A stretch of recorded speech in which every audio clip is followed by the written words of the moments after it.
आज बच्चों मैं आपको पठितोबोधनम पढ़ाने जा रही हूँ। पठितोबोधनम के अंतर्गत आपको आज मैं पद्य पढ़ाऊंगी। जैसे मैंने गद्य का भी आपको पठितोबोधन पढ़ाया था, ठीक है।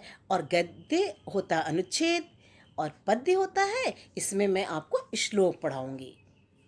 तो आपको पेपर में आता ना कि इस पद्यांश का आप जो है पढ़ करके इसके उत्तर निकालें, तो मैं वही चीज़ आपको आज सिखाने जा रही हूँ। ये मैंने जो श्लोक लिया है वो आपके प्रथमा पाठा शुचि पर्यावरणम से लिया है, ठीक है। अब मैं आपको पहले इसका अर्थ बताती हूँ और उसके बाद आपको इससे प्रश्न कैसे निकाले जाते हैं वो मैं आपको सिखाऊंगी। कज्जल मलिनम धूमम मुंचति शतशक्तियानम वाष्पयानमाला संधावती वितरन्ति ध्वानम यानानां पंक्तियो ह्यनन्तः कठिनम संसरणम शुचि पर्यावरणम। अब मैं आपको बताऊंगी कज्जल मलिनम। यहाँ पर दो शब्द हैं, कज्जल यानी काजल की तरह, ठीक है, और मलिनम यानी काला। धूमम का अर्थ है धुआं और मुंचति का अर्थ है छोड़ता है। शत शक्ति यानम यानी सैकड़ों गाड़ियाँ, सैकड़ों गाड़ियाँ। वाष्पयान माला ये है रेलगाड़ी। संधावत यानी दौड़ती है, ठीक है। वितरंती का अर्थ है छोड़ती हुई। ध्वानम यानी ध्वनि या कोलाहल। याना नाम यानी वाहनों का। पंक्तियों यानी पंक्तियाँ, जैसे कतार से चलती है ना गाड़ियाँ, आप देखते हो जब जाम लगता है या सड़क पर देखते हो, वो उसको पंक्तिबद्ध, जैसे पंक्तियों में चल रही गाड़ियाँ। है अनंता, ही जमा अनंता यानी अनंत, जो कि अंत ही ना हो। कठिनम यानी बहुत कठिन है। संसरणम यानी चलना। अब मैं इसका अर्थ आपको बताती हूँ कि काजल की तरह काली, काले धुएं को सैकड़ों गाड़ियां छोड़ रही हैं। काजल की तरह काले धुएं को सैकड़ों गाड़ियां छोड़ रही हैं। वाष्पयान माला संधावती यानी रेलगाड़ियां ध्वानम वितरंती यानी कोलाहल को छोड़ते हुए भागी जा रही। संधावत यानी दौड़ रही हैं। याना नाम पंक्तियों यानी वाहनों की पंक्तियां, यानी अनंतः लगेगा। वाहनों की अनंत पंक्तियां जिसका कोई अंत ही नहीं है, अनंत पंक्तियां हैं। इसलिए यहाँ पर चलना क्या है? कठिनम संसरणम, चलना कठिन है। अब आपको मैं बता रही हूँ शुचि पर्यावरणम, ठीक है ना। तो पर्यावरण को क्या करना चाहिए? शुचि का अर्थ होता है स्वच्छ पर्यावरण। एक बार मैं आपको अर्थ और बता देती हूँ। सैकड़ों मोटर कारें काजल जैसा गंदा धुआं यानी काला धुआं छोड़ रही हैं। रेलगाड़ियों की पंक्तियां कोलाहल करती हुई दौड़ रही हैं। वाहनों की अनंत पंक्तियां हैं। अतः यहाँ पर क्या है? चलना कठिन है। अब मैंने आपको अर्थ समझा दिया। अब मैं आपको अर्थ समझाने के बाद आपको मैं बताऊंगी कि आप इससे प्रश्नों के उत्तर कैसे निकालेंगे। अब यहाँ देखिए, आप देखिए ये वाला एक पदेन उत्तरत। एक पदेन उत्तरत यानी एक शब्द में आपको उत्तर देना। एक पदेन, एक शब्द में उत्तर लिखिए। देखो यहाँ पर हिंदी में भी लिखा हुआ है, शत शक्ति यानम किम मुंचति यानी सैकड़ों गाड़ियां क्या छोड़ती हैं। ये किम शब्द है ना, ये प्रश्नवाचक है। सैकड़ों गाड़ियां क्या छोड़ रही हैं। अब आप जाओगे श्लोक में। आप जब पढ़ोगे ना तो आप श्लोक देखोगे, फिर आप श्लोक देख करके फिर आप क्या करोगे कि इससे उत्तर निकालोगे। शत शत शक्तियानम किम मुंचति। अब आप बताइए क्या छोड़ती हैं। यहाँ देखिए आप, शत शक्तियानम किम मुंचति, ये मुंचति है ना, क्या छोड़ती हैं। आप इसका उत्तर बताएंगे। किसको छोड़ रही हैं आप बताइए? धूमम, धुएं को छोड़ रही हैं। इसका आंसर एक शब्द में क्या होगा? धूमम, ठीक है ना। और वो कैसा धुआं पूछते तो आप कज्जल मल्लम लिखते। तो आंसर क्या है इसमें? धूमम, ये आंसर है, ठीक है। अब हम आपको दूसरे प्रश्न का उत्तर बताते हैं। देखिए दूसरा क्वेश्चन है, ध्वानम वितरंती का संधावती। ध्वानम यानी कोलाहल फैलाते हुए, का संधावत कौन दौड़ता है, धुएं को छोड़ते हुए कौन दौड़ता है। तो आपको इसका, अब आपका इसका भी आंसर देखिए। ध्वानम वितरन्ति का संधावती। आप प्रश्न को ध्यान रखिए और यहाँ पर देखिए, ध्वानम वितरन्ति का संधावती, यानी वो जो क्वेश्चन था, तो मतलब ये कौन छोड़ता है, कौन है, वाष्पयान माला। इसका आंसर क्या है, ये वाष्पयान माला यानी रेलगाड़ी। कोलाहल को छोड़ते हुए कौन भाग रही है, वाष्पयान माला यानी रेलगाड़ी।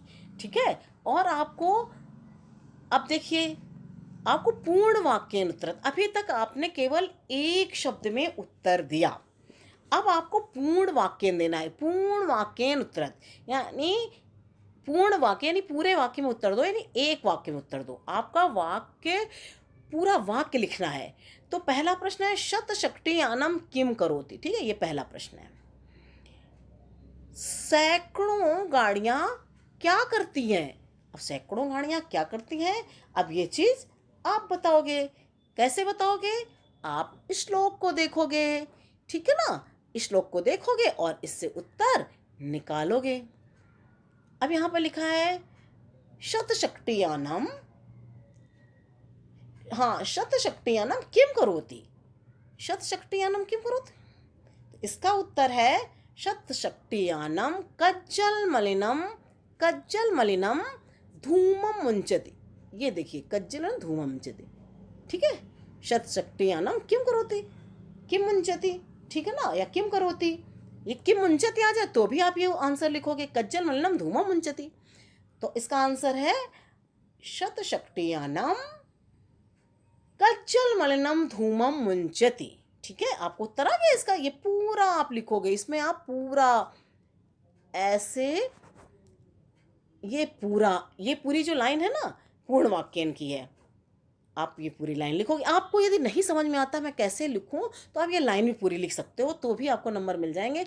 लेकिन आपको यहाँ पर क्या भरना था, आप यहाँ देख रहे थे ये किम शब्द था, आपको केवल किम हटा देना है और शतशक्तियानम, और इसके बीच में क्या रख दोगे, कज्जल मलिनम धूमम, बस, और फिर करोति कर दो।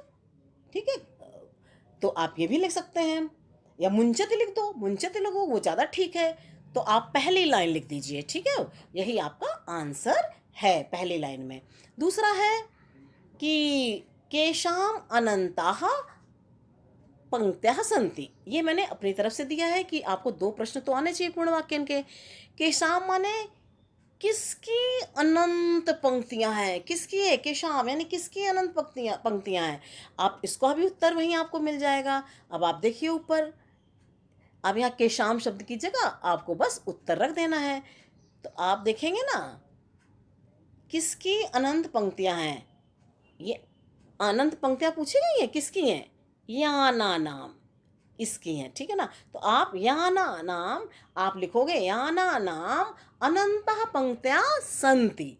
भाई बहुत सारी गाड़ियां हैं, इसलिए आप संति लगाओगे। एक होती तो अस्ति लगाते, 2 होती तो इस्ता लगाते। तो आप क्या लिखेंगे, याना नाम अनंताः पंक्त्याः संति। यही आपकी लाइन है। ठीक है, प्रश्न का उत्तर ये है। और इसके बाद आपको निर्देशानुसारम उत्तरत आपको मैं समझाऊंगी। निर्देशानुसारम उत्तरत यानी निर्देश के अनुसार उत्तर लिखिए। ये निर्देश के अनुसार क्यों लिखा जाता है, इसका मतलब आपको जो कहा जाएगा, आपको विशेषण कहा जाएगा विशेषण बताएंगे, आपको विशेष कहा जाएगा विशेष बताएंगे, आपको कर्ता पूछा जाएगा कर्ता का जवाब देंगे, क्रिया पूछी जाएगी क्रिया का जवाब देंगे। तो आपको जो निर्देश दिया जा रहा है आपको उसका उत्तर देना है। यहाँ पर लिखा हुआ है कि धूम, ये धूम ना, इति पदस्य विशेषण पदम किम अस्ति।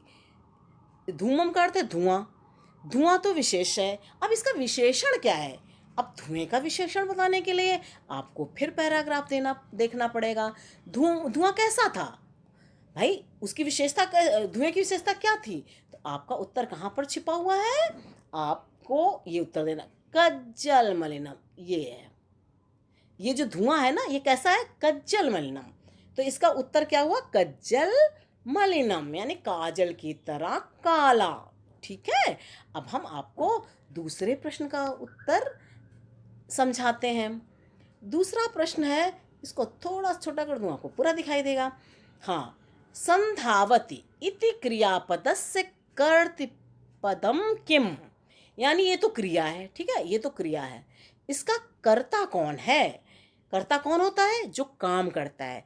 जैसे कहें कि आप किताब पढ़ते हो, ठीक है ना, तुम किताब पढ़ते हो, आप किताब पढ़ते हो, मोहन किताब पढ़ता है, तो पढ़ता है क्रिया है, तो उसका तो उस क्रिया का कर्ता कौन हो गया? मोहन हो गया, मोहन किताब पढ़ता। ऐसे यहाँ संधावत के लिए आप देखेंगे कि संधावती का कर्ता कौन है, फिर आप श्लोक में जाएंगे, ठीक है ना, श्लोक में जाएंगे। ये आपकी परीक्षा में आता है बहुत, वैसे मैंने ये श्लोक जो दिए बहुत इंपॉर्टेंट है क्योंकि ये अक्सर आते हैं परीक्षा में, मैंने सोचा आपको अच्छे समझा दूं। तो यहाँ पर क्वेश्चन है कि इसका क्वेश्चन है कि संधावती क्रियापद से कर्तृपद किम, तो इस संधावती का कर्ता कौन है? ठीक है, तो संधावती आप इसका कर्ता है वाष्पयान माला, यानी रेलगाड़ियां कोलाहल को फैलाते हुए दौड़ती हैं, तो संधावत यानी दौड़ता कौन है? ये क्रिया है। कौन दौड़ रही है? वाष्पयान माला। तो आंसर कौन है? ये है आंसर, ठीक है। और इसके बाद आपको मैं अगला यथा निर्देश समझाती हूँ। यहाँ पर लिखा हुआ है कठिनम इति पदस्य विशेष पद किम।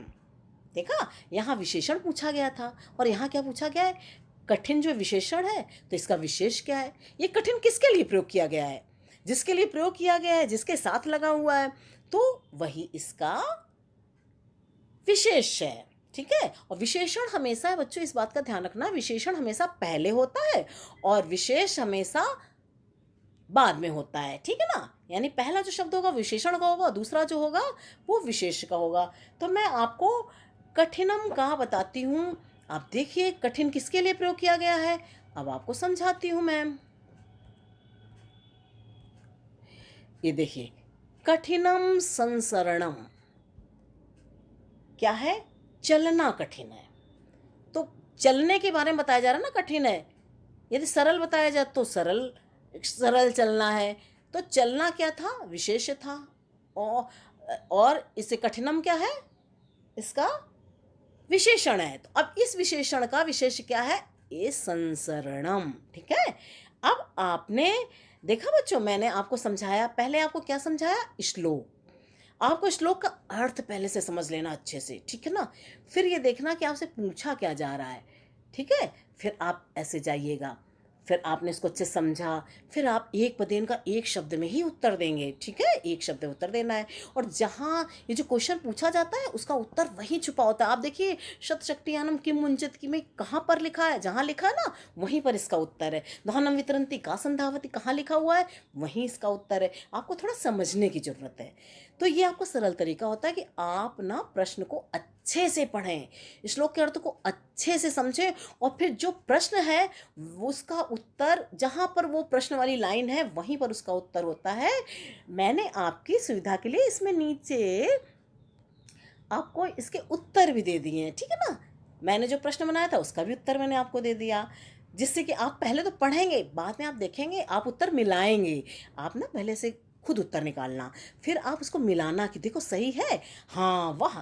जैसे तुम्हें उत्तर निकाल लोगे ना, तुम्हें कितनी खुशी होगी, और ऐसे तुम्हारा दिमाग भी तेज हो जाएगा, आपको उत्तर निकालना आ जाएगा, और आप पठित अपठेत अवोधन सबके निकालने लगेंगे, ठीक है।